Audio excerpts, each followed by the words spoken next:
Now he says, in all this endeavor you do, remember this one principle, to keep your desire in his desire. Why? Because you are the servant and your goal is to serve him. So in your bhakti, do not seek your own happiness. Seek the happiness of God. Seek the happiness of your beloved. That is the most difficult thing to do.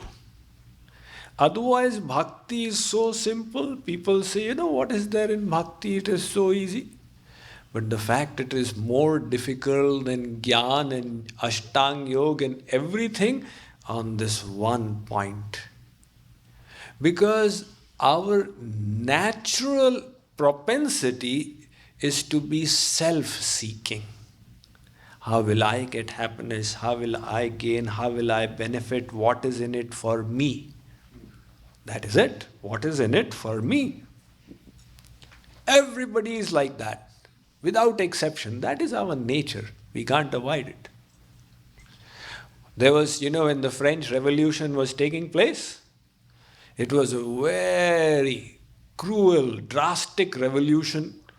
The heads of the aristocrats were being cut at the guillotine.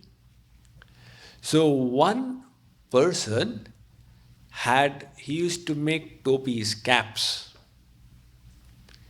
He came to know, he got the news that the heads of all these noblemen are being cut. He said, really? Then what will happen to my topi business? See, he is not concerned with the heads of people. He is concerned with his topi business. Similarly, all of us are concerned with our little thing. We don't care which terrorist kills how many people where. So when we do bhakti for God, it is the same formula. What is there in it for me?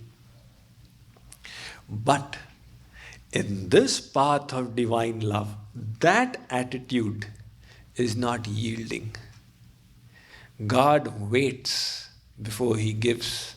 He waits for you to reach that point where you learn the meaning of selfless love and learn to implement selfless love. Selfless love means now we are loving God not for our sake, but for his sake. That is true love. That is the most difficult thing to find on the earth. You will never get it anywhere. So in the spiritual realm, that is our ideal, and through slow practice, we have to strive to reach it. So what is the practice out here? The practice is you make seva bhav, the desire to serve, as your priority. How can I serve?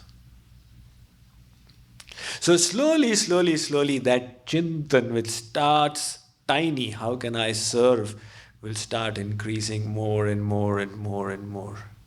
Until that will be the paramount thought in our mind, how can I serve? And then we will be at that stage that I wish to love him, God and Guru, for their happiness. So this service mentality is vital in sadhan bhakti.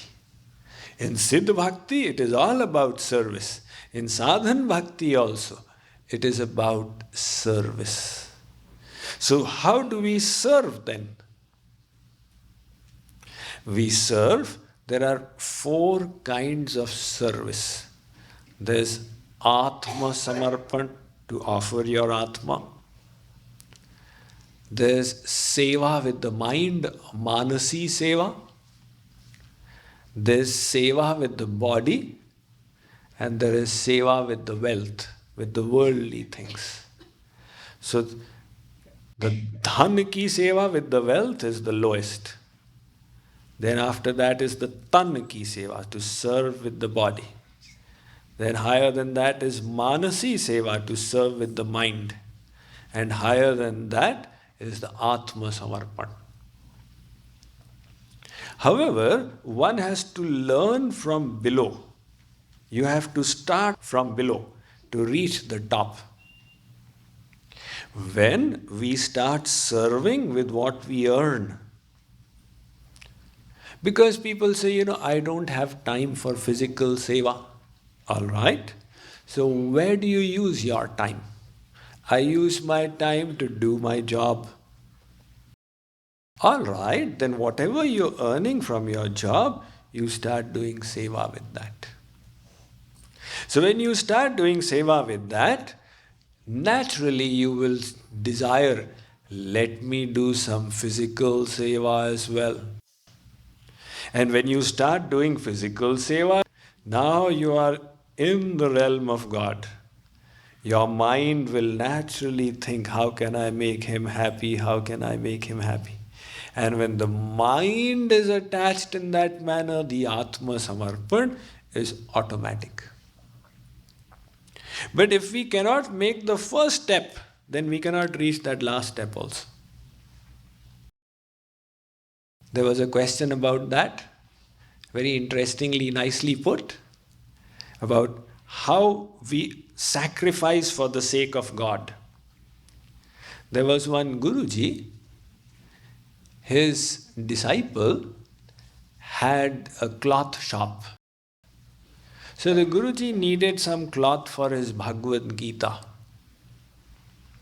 So he went to his disciple and said, Beta, I need 2 meters of cloth for my Bhagavad Gita.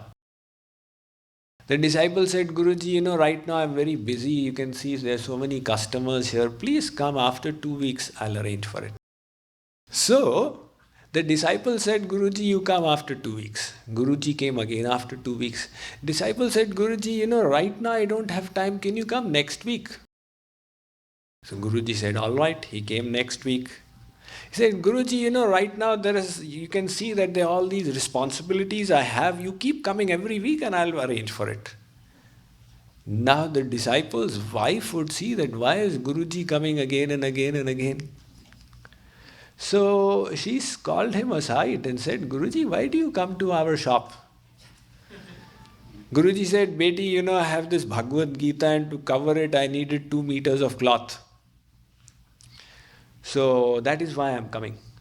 She said, Arey, don't worry about it. You come tomorrow morning. I'll have it arranged. So the that night, when her husband came back from the shop, the wife created a tantrum. She said, my dear husband, I want 2 bundles of cloth from your shop.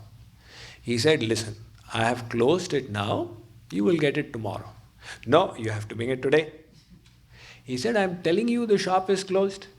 Listen, if you don't do it, I will not speak to you, I will not cook for you. Now the poor husband. He went, he opened his shop, he brought the 2 bundles and he gave it to his wife. So the next day, Guruji came, the wife, what about 2 meters? She gave 2 bundles, here you are.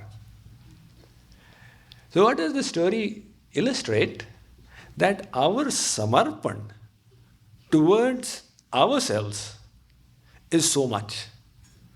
And our samarpan towards God is so tiny. There is the saying, कि चोरी करे निहाय की, करे सुई का दान, ऊपर चढ़ी चढ़ी देखता केतिक दूर विमान. Somebody has stolen this much and he donates 1 sui. And then he waits, why is this vehicle from Golok not coming as yet? That characterizes the mentality of a worldly person. Actually, that is why our scriptures, they give a basic outline. They say, listen, you must, as a matter of principle, Give 10% of your earning in charity. This will teach you the discipline of service.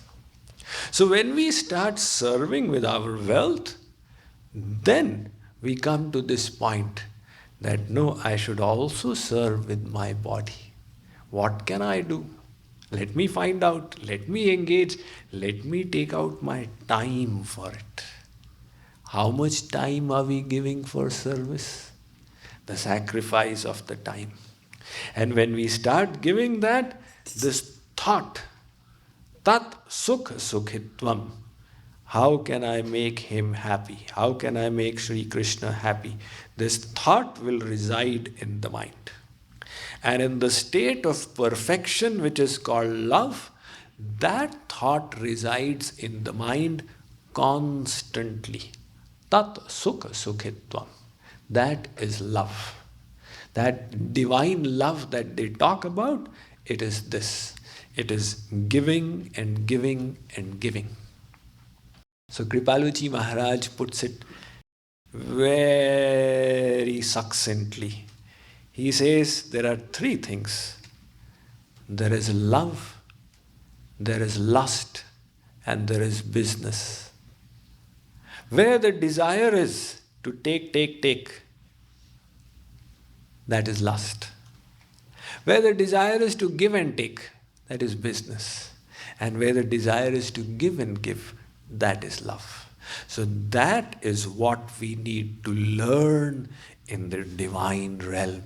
So in these three lines, Kripaluji Maharaj highlights these points. Unka sukh hi chahu nishi din, sukh na nij chahu pyare. Unka sukh hi chahu nishi din, sukh na nij chahu pyare. Sukh na nij chahu pyare. Unka sukh hi Chahu निशि दिन सुख न निज चाहु प्यारे उनका सुख ही चाहु निशि दिन सुख न निज चाहु प्यारे सुख न निज चाहु प्यारे उनकी इच्छा में ही अपनी इच्छा राखहु प्यारे उनकी इच्छा में ही अपनी राखु इच्छा प्यारे राखु इच्छा प्यारे उनकी इच्छा में ही अपनी राखु इच्छा प्यारे उनकी इच्छा में ही अपनी राखु इच्छा प्यारे राखु इच्छा प्यारे उनकी सेवा ही चहु नित अष्टयामी प्यारे उनकी सेवा ही चहु नित अष्टयामी प्यारे अष्टयामी प्यारे उनकी सेवा ही चाहु नित अष्टयामी प्यारे उनकी सेवा ही चाहु नित अष्टयामी प्यारे अष्टयामी प्यारे साधना करू साधना करू साधना करू प्यारे साधना करू साधना करू साधना करू प्यारे साधना करू प्यारे